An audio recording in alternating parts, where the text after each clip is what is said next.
Welcome back. You're still watching Global Sports Reports on Rise News. And now to the Champions League, where after years of waiting and several unsuccessful attempts, Paris Saint-Germain, led by Luis Enrique, have triumphed in the Champions League final after defeating Simeone Inzaghi's Inter Milan, winning a first historic title in Europe's most prestigious competition. Now, after many years of waiting, billionaire investments and bitter disappointments, PSG can finally celebrate their first Champions League with their win over Inter Milan, writing a new page in their history, something they have never achieved before, not even in the 2019-2020 season, when PSG narrowly lost to Bayern Munich in the final played behind closed doors in Lisbon. This time, however, it was clear from the off that the results would be different and that the French champions would finally leave the trophy they were desperate for, with Luis Enrique's side taking an early lead and never looking back, ultimately storming to a 5-0 victory. Right.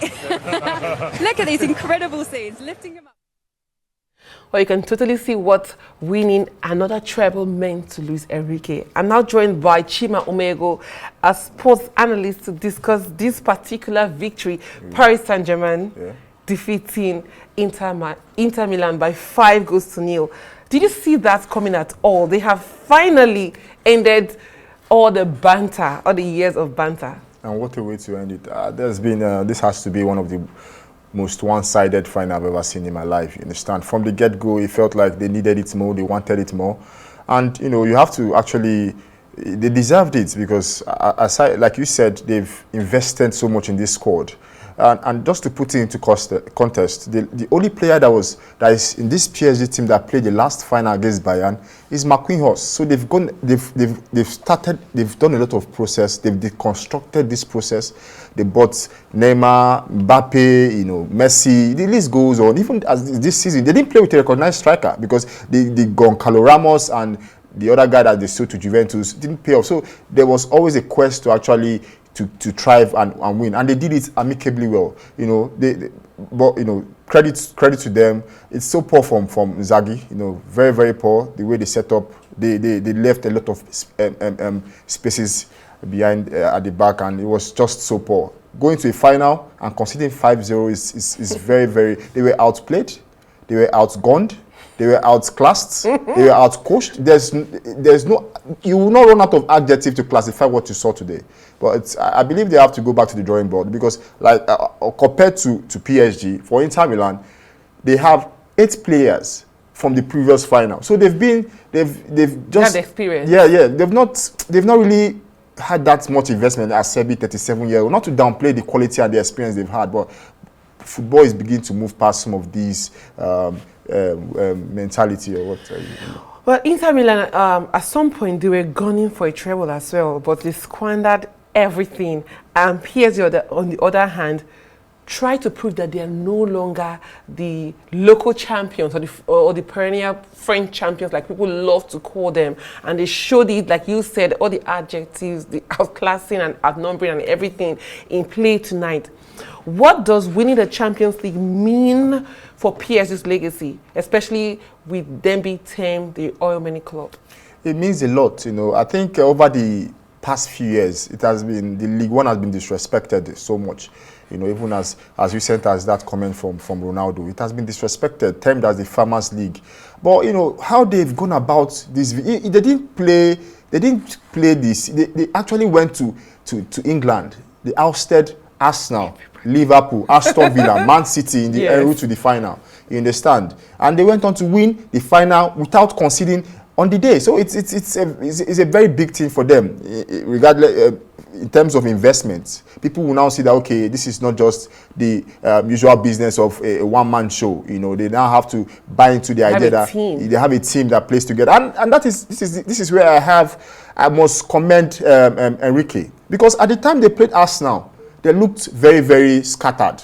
Arsenal beat them 2-0 on the day. But from the 6th of December to the turn of the year to now, no team in Europe has gathered more points than PSG. That's how good they've been. So it is one of the most, remontada you can ever think of. Talking about Remontada, looking at their midfield, look at the midfield that has Fabian Ruiz, a midfield that has Vitinha and Jan Neves. those three players, some may call them highly underrated because this season we've had the likes of Declan Rice being praised, Pedri, all fantastic players. But you look at the midfield of PSG, so many don't even give, so some claim that they are not giving the accolades they deserve. How would you rate the impact of PSG's midfield to this victory? You know, it is like now I might have to use in comparison to Arsenal. You know, most people will say Arteta focuses more on duel winners, while a typical Enrique, a Barca former legend and someone that came out from the La Masia and all of that stuff, it deals with more technical players. You saw the way they, at some point, it was just free-flowing. You know, they choked the midfield, before you know it, quick transition, and because they didn't play with a recognized striker. You're seeing Dembele here, before you close your eyes, he has turned to the left, Cava is doing the work, sprinting back.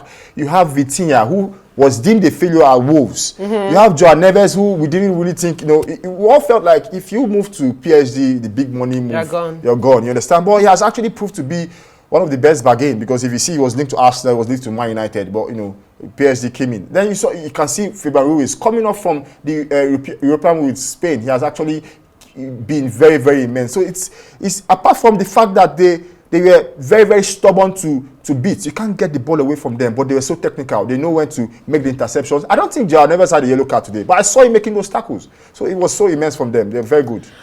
Looking at Luis Enrique, he played at Barcelona and was able to get a treble.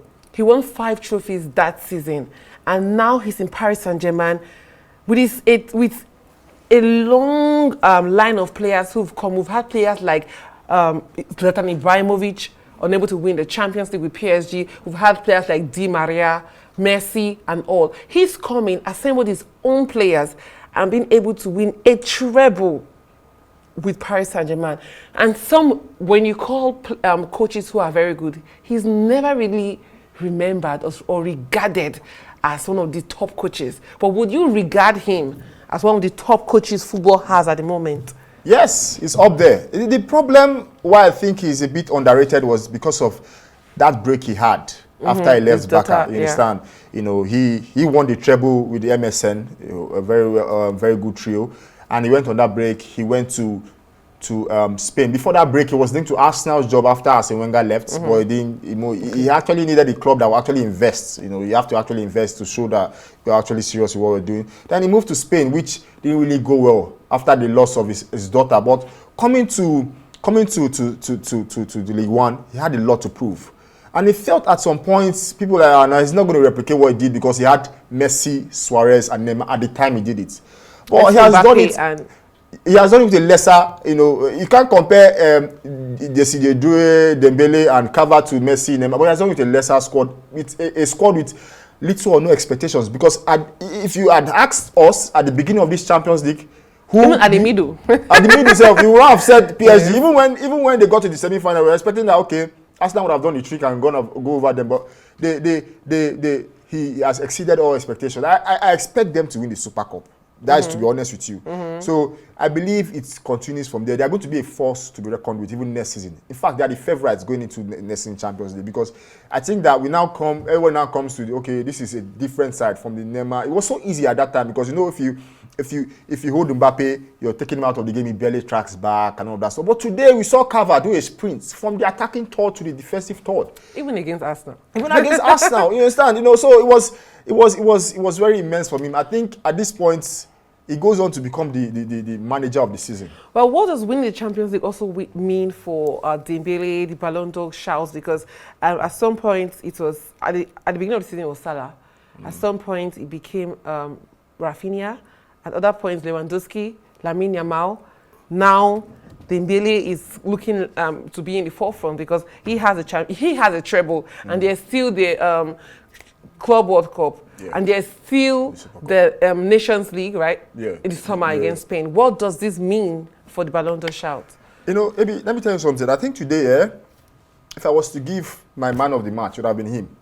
He didn't score a goal, but he was, you know, they call this senior man performance. He led the second, I think it was the Desiree Doué's second goal. He was the one that did that back flick to to Vitinha. You understand? Then, you know, the pass to cover, the assist. He was just more like a senior man. That's why when they were done with the final whistle, the younger players went to celebrate with him. I think it means a lot. But for the Ballon d'Or shout, I think I'm going to leave it to the people that are actually in charge of that ovation. You know, it takes a lot of plus and minus, because before this Champions League final, you would say that a League One can't be compared to the maybe Spanish La Liga. You get my point, because you are looking at Yamal also. But now he has won the Champions League. He would be energized to go perform in the Nations League and even the Club World Cup, go on to win the Super Cup, so he gets more shouts. Because at the time, I think he doesn't have the reputation, and sometimes it comes with reputation. And clout. Yeah, you know, the other day I was watching a video, and they asked all Inter Milan defenders, who has been your toughest opponent? Everyone kept saying Yamal, Yamal, Yamal, Yamal. So it comes with this kind of reputations too, because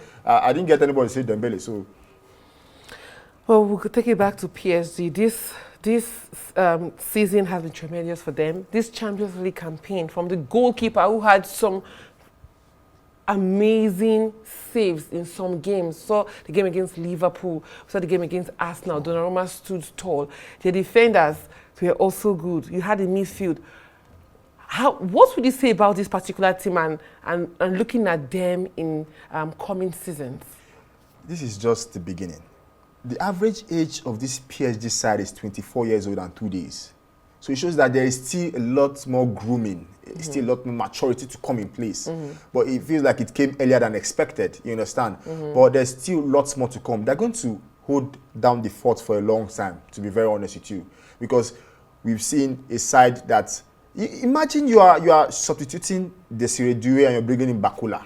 The guy that scored the last goal is not even a short starter in this PSG side. So they are going to keep investing. And Al Khanif, or what the name of the president, is going to keep investing. I think he has got the most pressured jewel he's always looked out for. You know, obviously coming after Man City did there. So I believe it's not just about winning it once. You need to make that continuous competitiveness over time.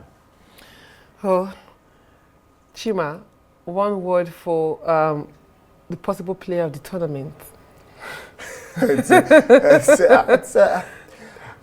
Player for tournament. I'm looking at João Neves. João Neves has been very immense. You know, he has been very, very immense. I think there are a lot of them. You can even afford to give Donnarumma. If you're so benevolent, you even give the Dembele. There are a lot of players you can actually give. But I think João Neves has been very, very good. Cover came midway season. The defense been uptight, very good. But I think João Neves, you know, young and very energetic and very technical, so good. Well, thank you so much, Chima Umeugo, for your time on the show tonight.